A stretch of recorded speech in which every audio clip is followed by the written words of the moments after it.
like a Hellcat.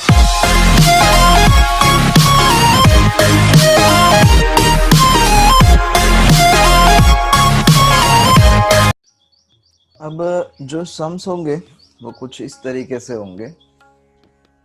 A manufacturer produced the two products A and B, and his machine is operation for 24 hours in a day. Production of A requires 2 hours of processing in machine M1 and 6 hours in machine M2. The production of B requires 6 hours in processing machine M1 and 2 hours in machine M2. The manufacturer earns profit of 5 rupees on each unit of A and 2 rupees on each unit of B.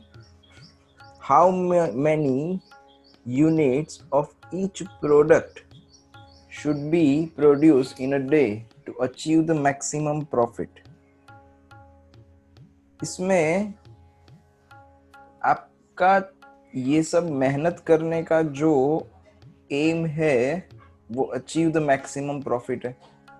ये सब हम क्यों कर रहे हैं? To achieve the maximum profit. तो ये जो है इसको बोलते हैं ऑब्जेक्टिव फंक्शन. कि ये सब काम करने का फायदा क्या है?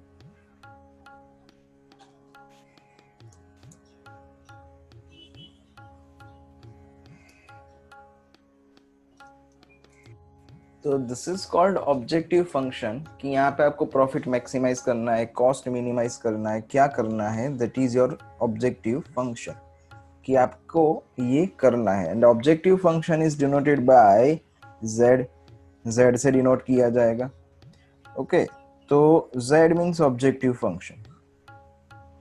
अब यहाँ पे बात क्या हो रही है? तो दो प्रोडक्ट्स है एंड दो मशीन्स है M1 एंड M2. एंड उसके लिए हमें दिया हुआ है टाइम एंड एटसेट्रा. कितना टाइम चाहिए, इतना हमारे पास 24 आवर्स जो है मशीन 24 आवर डे ऑपरेशन चल रहा है, मशीन्स चल रही है. ओके, एंड देखो सिंपल, इसको थोड़ा प्रॉपरली मैनेज करते हैं. तो दो product A and B. These are two products A and B. यहाँ पे मशीन्स M1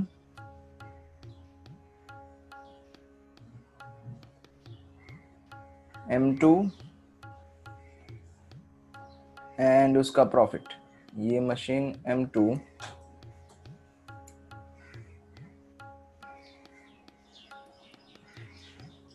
एंड प्रॉफिट.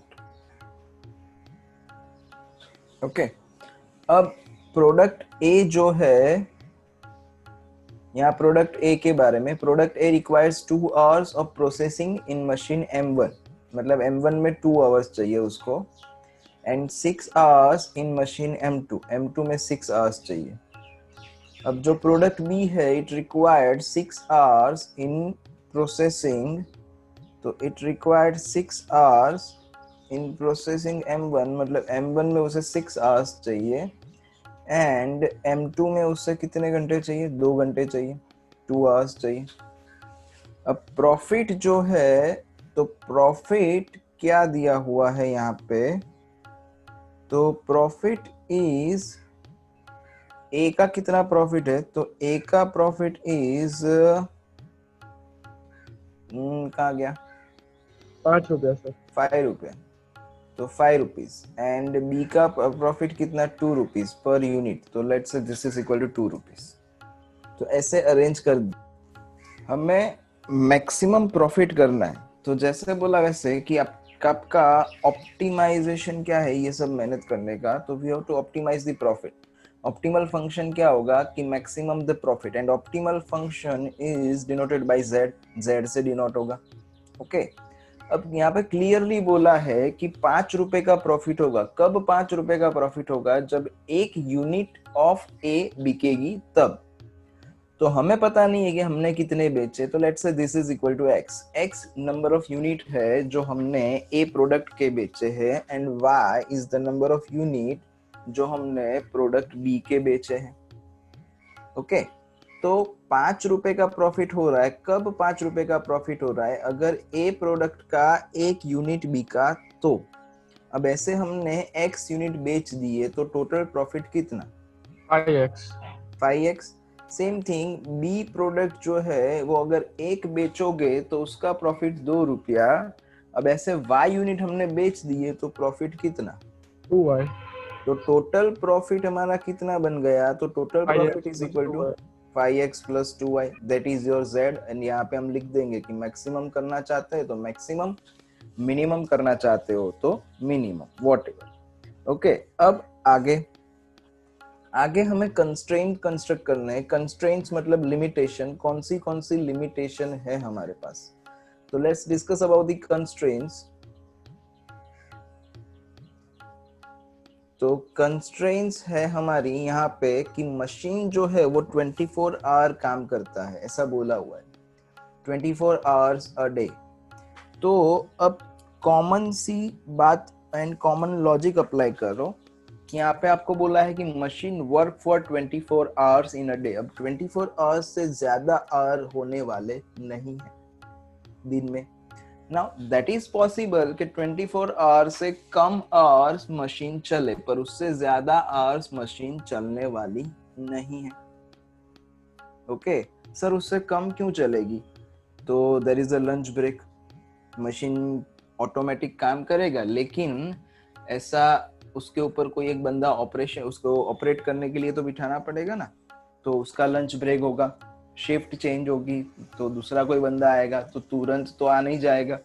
तो ऐसा तो नहीं होगा कि there is a no wastage of 1 single minute, ऐसा नहीं पॉसिबल है ना। अब ये हो सकता है कि चलो 1 सिंगल मिनट आपने वेस्ट नहीं करा, आपने ऐसे अलग अलग बंदे रखे हुए हैं कि जब ये लंच ब्रेक में जाएगा तो उसकी जगह पे ये मशीन ऑपरेट करने के लिए बैठ जाएगा, ये शिफ्ट चेंज करेगा तो उसकी जगह पे ये मशीन ऑपरेट करने के लिए बैठ जाएगा। तो पॉसिबिलिटी क्या है आपके पास कि मैक्सिमम 24 आवर्स आप मशीन चला सकते हो।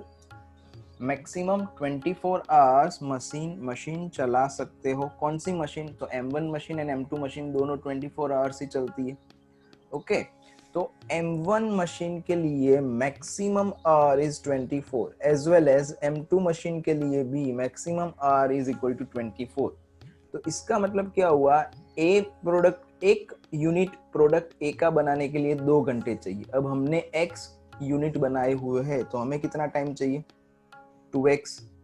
सेम थिंग अगर एक यूनिट बी का बनाना है तो M1 मशीन के 6 घंटे चाहिए। ऐसे हमने y यूनिट्स बनाए हुए हैं, तो टोटल M1 मशीन जो है वो कितना चलेगा? तो 2x प्लस 65 आवर्स चलेगा। एंड ये 2x प्लस 65 आवर्स जो है वो लेस देन और इक्वल टू कितना होना चाहिए? 24 होना चाहिए। ओके, क्योंकि मैक्सिमम 24 आवर्स मशीन काम कर रही है, ऐसा बोला हुआ है। And he's machines in operation for 24 hours a day. Okay, तो 24 आवर्स मैक्सिमम है, उतना काम करेगी या तो उससे कम काम करेगी। तो दैट्स व्हाई यहाँ पे लेस देन और equal to. Now next one equation, machine M2 जो है वो एक यूनिट बनाने के लिए 6 यूज होता है। एक यूनिट ए बनाना हो तो, एंड एक यूनिट बी बनाना हो तो it is used for 2 hours. तो यहाँ पे क्या हो जाएगा? 6x प्लस 2y, ये भी 24 घंटे ही चल रही है, इट इज लेस देन और इक्वल टू 24। तो आप यहाँ पे चाहो तो 2 कॉमन निकाल सकते हो, तो ये 3x plus Y is less than और इक्वल टू 12 बन जाएगा, ये सेकेंड इक्वेशन। ओके, एंड ये फर्स्ट इक्वेशन। अब यहाँ पे x एंड y क्या है? तो they are number of units. किसके? तो product A and product B के। तो इट इज क्लियर दैट कि x एंड y जो है दैट इज ग्रेटर देन और इक्वल टू 0, क्योंकि ये नंबर ऑफ यूनिट्स है। ओके, दैट्स व्हाई ये ऑलवेज पॉजिटिव ही होने वाले हैं। अगर फॉर्मुलेट एन एलपी प्रॉब्लम ऐसा बोले कि खाली इक्वेशंस फाइंड करो, तो ये इक्वेशंस फाइंड हो चुके हैं। पर यहाँ पे हमें पूछा हुआ है कि how many units of each product should be produced in a day. That means आपको यहाँ पे एक्स एंड वाई फाइंड करना है। तो यहाँ पे एक्स एंड वाई फाइंड करने के लिए क्या करना पड़ेगा? तो एक्स एंड वाई फाइंड करने के लिए हमें ग्राफ ड्रॉ करना पड़ेगा। एंड इसके लिए हमें ये कंस्ट्रेंट्स यूज करने पड़ेंगे। इक्वेशन कौन सा यूज करेंगे, तो ये दो इक्वेशन यूज करेंगे। अब जैसे हमने लास्ट लेक्चर में करा था वैसे लास्ट लेक्चर के हिसाब से ही हम लोग सोचेंगे कि मान लो कि यहाँ पे equation 2x plus 6y, sorry, तो 2x plus 6y is equal to 24 है ये इक्वेशन। अब ये 2x plus 6y is equal to 24 equation के लिए हमने क्या सोचा था, एक बार x जीरो ले लो, एक बार y जीरो ले लो। तो वैसे ही हम लोग सोचने वाले, फिर से याद करवा देता हूँ, आप कोई भी रैंडम वैल्यू ले सकते हो। ये x is equal to 0 and y is equal to 0 ये हम लोग हमारी कन्वीनियंसी के लिए ले रहे हैं। तो एक बार x का वैल्यू 0 सब्स्टिट्यूट करो, एक बार y का वैल्यू 0 सब्स्टिट्यूट करो। This is for our convenience.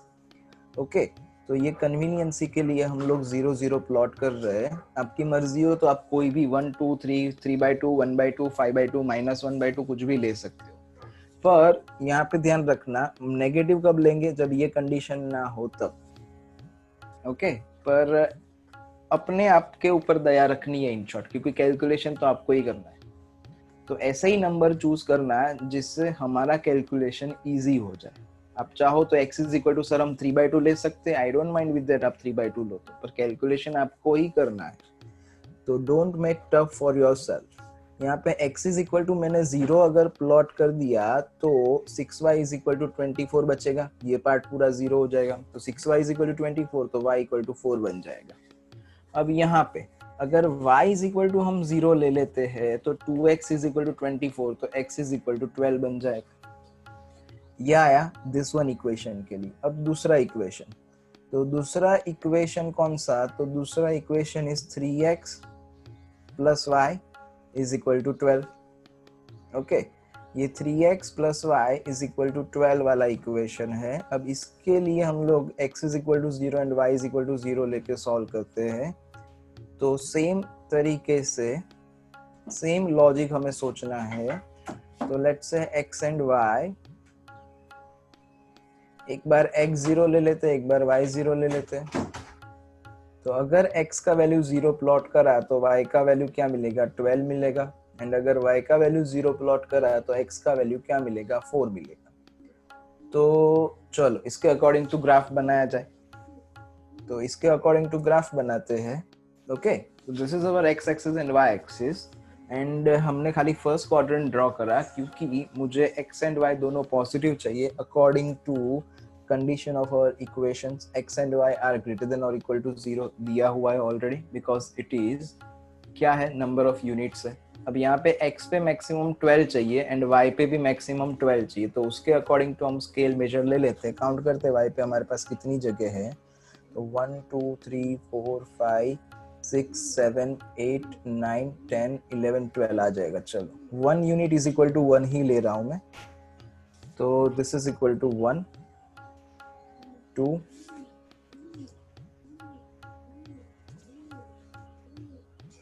3 4 5 6 7 8 9 10 11 and 12। Same thing x axis पे।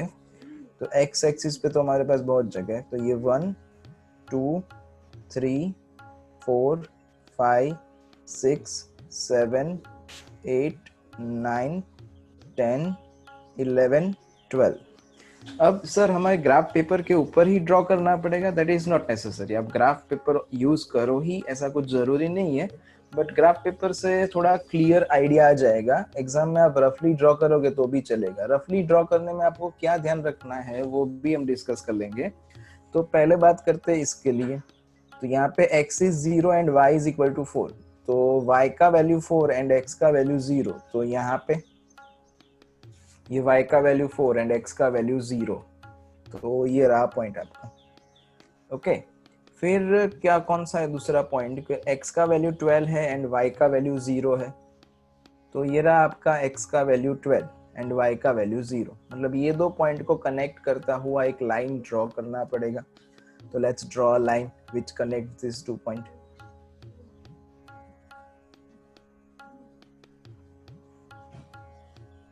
Okay, like this।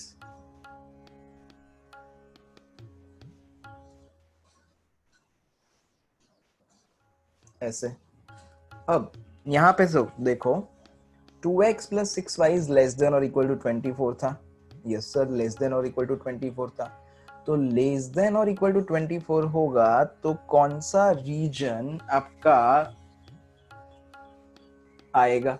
तो लेस देन और इक्वल टू 24, लेस देन मतलब डाउनवर्ड साइड है ना, क्योंकि ये 0 सेटिस्फाई करेगा उसको, लास्ट लेक्चर में हमने डिस्कस करा था। तो ये वाला रीजन शेडेड होगा। अब दूसरा इक्वेशन, तो दूसरे इक्वेशन के लिए x इज 0 y इज 12, तो x का वैल्यू 0 एंड y का वैल्यू 12। तो लेट्स ड्रॉ दैट वन कि x का वैल्यू 0 एंड y का वैल्यू 12, तो y का वैल्यू 12 यहाँ पे एंड x का वैल्यू 0 एंड y का वैल्यू 12, देन x का वैल्यू 4 एंड y का वैल्यू 0, तो x का वैल्यू 4 यहाँ पे। Okay, now connect this two points. तो अगर इन दोनों पॉइंट्स को कनेक्ट किया जाए एंड एक लाइन ड्रॉ की जाए,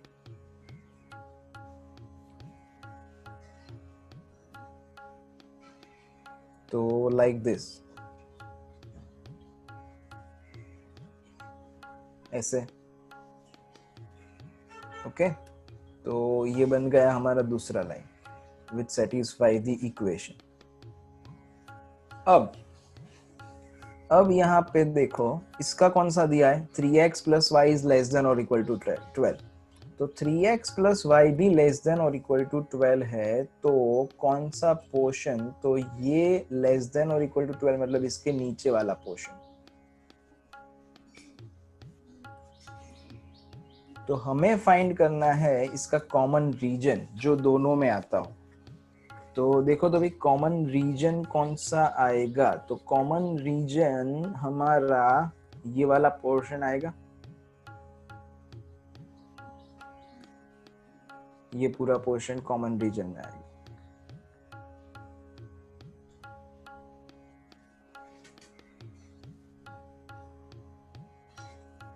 this is your common reason.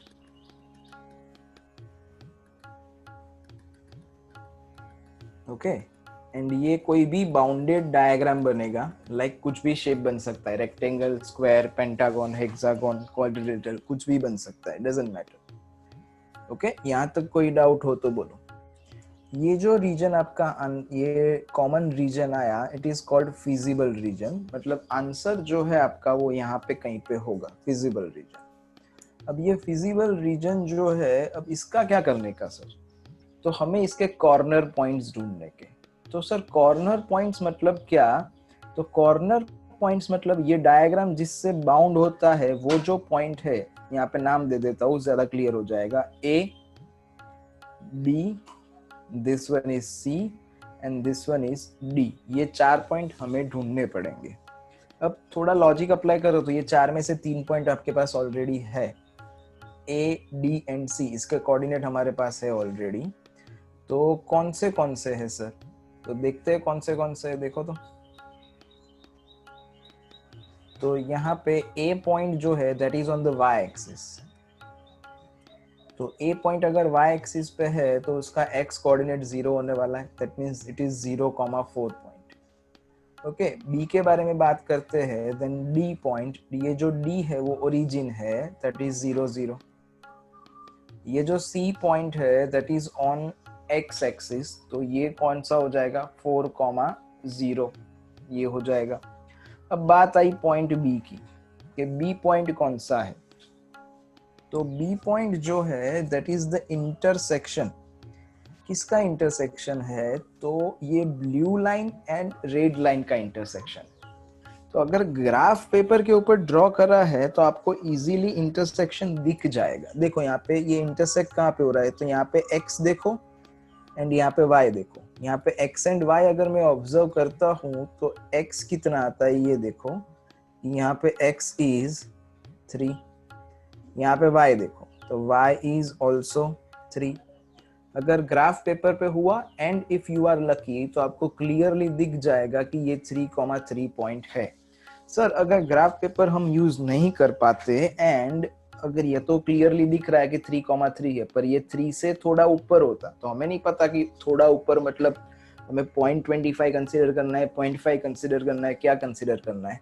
तो एट दैट टाइम ये जो दो लाइन है, कौन सी दो लाइन है ये दो, तो ये दो line 2x plus 6y is equal to 24 and 3x plus y is equal to 12, ये दो लाइन है। तो जब ऐसा कुछ हो जाएगा कि हमें x एंड y की वैल्यू क्लियरली दिख नहीं रही है फ्रॉम द ग्राफ, ओके, तो एट दैट टाइम हम इन दोनों का एलिमिनेशन कर देंगे। एलिमिनेशन मेथड से हम x एंड y ढूंढ लेंगे। तो एलिमिनेशन मेथड से x एंड y ढूंढेंगे, प्रीवियस चैप्टर में हम लोग एलिमिनेशन मेथड कर चुके हैं, है ना। तो एलिमिनेशन मेथड से हम x एंड y ढूंढेंगे तो हमें ये कोऑर्डिनेट मिल जाएगा 3,3। रिकॉल कर लेते हैं कि एलिमिनेशन मेथड क्या था। तो 2x plus 6y is equal to 24, एक इक्वेशन ऐसा है, एंड दूसरा equation 3x plus y is equal to 12। तो क्या था भाई, यहाँ पे एलिमिनेशन करो या तो फिर सब्स्टिट्यूशन करो। तो एलिमिनेशन के लिए क्या था कि x या y दोनों में से कोई भी एक का कोएफिशिएंट सेम होना चाहिए। तो एक काम करता हूँ, ये पूरे इक्वेशन को 6 से मल्टीप्लाई कर दूंगा तो यहाँ पे 6y हो जाएगा। तो अगर पूरे इक्वेशन को 6 से मल्टीप्लाई करोगे तो 18x plus 6y is equal to 72, okay. And दूसरा इक्वेशन हमारा 2x plus 6y is equal to 24। अब ये इक्वेशन सॉल्व कैसे करने थे कि अगर हमारे पास ये 6y को एलिमिनेट करना है तो दोनों अगर सेम साइन के हैं तो सब्ट्रैक्शन कर दो, तो साइन चेंज हो जाएगी। तो साइन चेंज करोगे तो यहाँ पे क्या हो जाएगा, देखो तो भाई 18x minus 2x, तो ये हो जाएगा 16x। हमारे पास आंसर ऑलरेडी 3,3 आ चुका है, ये जस्ट मैं दूसरी मेथड रिकॉल करवा रहा हूँ, ओके। ताकि अगर ऐसा कोई सम हो या तो फिर आपके पास ग्राफ पेपर ना हो तो यू कैन इजीली आप समझ सकते हो, या तो 3 से थोड़ा ऊपर होता या 3 से थोड़ा नीचे होता तो हमें एग्जैक्ट वैल्यू नहीं मिलती। तो 16x is equal to 72 minus 24, तो 72 minus 24 मतलब 48, तो ये x is equal to 3 बन जाएगा। अब ये x is equal to 3 को उठा के ये या ये कोई भी इक्वेशन में सब्स्टिट्यूट करोगे तो y3 ही मिलेगा। अब ये हमें मिल गया। हमें क्या फाइंड करना था, क्वेश्चन फिर से पढ़ लेते हैं। अचीव द मैक्सिमम प्रॉफिट, कितने यूनिट अपने को प्रोड्यूस करने पड़े, मतलब हमें x एंड y ढूंढना था, ओके। तो यहाँ पे x एंड y ढूंढना था, किसके लिए, तो मैक्सिमाइज द प्रॉफिट। अब प्रॉफिट क्या है, z is equal to 5x plus 2y है, तो utilize that equation, z is equal to 5x plus 2y, और ये z is equal to 5x plus 2y के लिए ये वैल्यू प्लग इन कर दो। तो यहाँ पे a प्लग इन करते हैं, मतलब 5 into x की जगह पे 0 प्लस y की जगह पे 4, तो आंसर आपका आया 8, तो यहाँ पे 8 लिखते हैं। देन 0 0 तो ये 0, देन 4 0 तो ये x की जगह पे 4 एंड y की जगह पे 0 तो 20, देन 3,3 तो 5 into 3 प्लस 2 into 3 तो ये 15 एंड ये 6, तो ये आया 21, ओके। अब हमें क्या पूछा है, मैक्सिमाइज द प्रॉफिट। तो इन सारी वैल्यूज में से सबसे बड़ा वैल्यू कौन सा, 21 is the largest value among all this values, तो ये आपका मैक्सिमम प्रॉफिट हो गया, ओके। और ये क्या रखने से मैक्सिमम हुआ, तो x एंड y दोनों 3 3 रखने से मैक्सिमम हुआ। तो हमें क्या ढूंढना था, हमें x एंड y ढूंढना था। तो यहाँ पे अचीव द मैक्सिमम प्रॉफिट कितने यूनिट होने चाहिए, तो x भी 3 होना चाहिए, y भी 3 होना चाहिए। तो x and y both are equal to 3 and 3, मतलब 3 यूनिट आप a के प्रोड्यूस करोगे, 3 यूनिट आप b के प्रोड्यूस करोगे, तब जाके आपको मैक्सिमम प्रॉफिट मिलेगा। Is that clear? चलो भाई, इसमें खाली आपको express the above situation using the linear equality inequalities खाली एक्सप्रेस करना है, मतलब हम इसको सॉल्व नहीं करने वाले, ओके। हमें सॉल्व करने वाले क्वेश्चन नहीं पूछे हैं, हमें खाली इसको इनइक्वालिटीज में एक्सप्रेस करना, दैट्स इट, और कुछ भी नहीं करना है। मतलब इसका ग्राफ नहीं बनाना है आपको, x एंड y की वैल्यू भी नहीं फाइंड करनी है, जस्ट इसके इक्वेशन बनाओ। तो हमारी कन्वीनियंसी के हिसाब से सब कुछ अरेंज कर देंगे. A company produce two products A and B, required the processing in two machines. The first machine can be used at most 60 hours. Okay, मतलब इसमें भी दो मशीन है एंड दो प्रोडक्ट है. तो जैसे प्रीवियस सम में ड्रॉ कर रहा था वैसे ही ड्रॉ कर देते टेबल.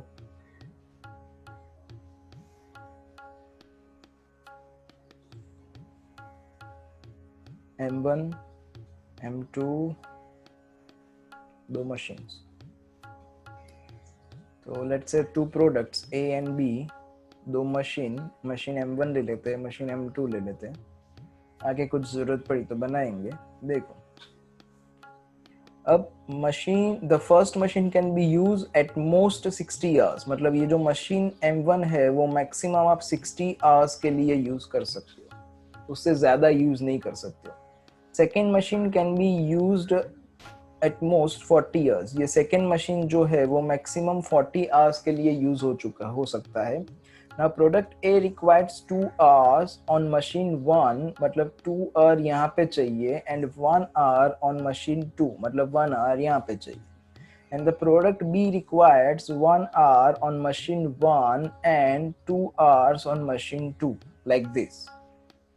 Okay, कुछ भी maximize minimize कुछ पूछा नहीं है. The product B requires 1 hour and etc. Okay, खाली हमें ये इक्वेशन ही बनाने हैं. कोई मैक्सिमम कोई मिनिमम कुछ दिया नहीं है. We don't have any optimal function, तो z नहीं आएगा यहाँ पे. तो just format the equation, formulate the equation को फॉर्म करो, और कुछ भी काम नहीं करना है. तो जैसे सोचा था वैसे कि मान लो कि यहाँ पे हम x यूनिट बना रहे, इसके y यूनिट बना रहे हैं. अब मशीन A M1 जो है वो मैक्सिमम 60 आवर्स के लिए काम कर सकते हो आप उसके ऊपर. अब मैक्सिमम 60 आवर्स के लिए काम कर सकते हो, दैट मीन्स उससे कम हो सकता है पर उससे ज्यादा नहीं हो सकता है. तो कोई first equation लिखवाएगा.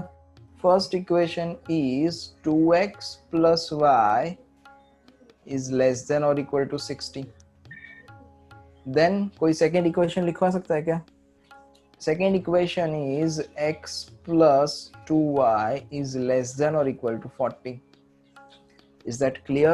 Rough diagram draw करना है तो स्टार्टिंग तो सेम ही है. यहाँ पे x एंड y से स्टार्ट किया, टेबल बना दिया. Now find out the values कि यहाँ पे अगर ये इक्वेशन में x इज इक्वल टू मैंने 0 प्लग इन किया तो y इक्वल टू क्या आएगा, तो 9/4 आएगा. तो ये 9/4. देन अगर y इक्वल टू 0 लिया तो ये 9/5 आएगा. ओके. देन यहाँ पे x इज इक्वल टू 0 तो y3, y इक्वल टू 0 तो x3 मिलेगा.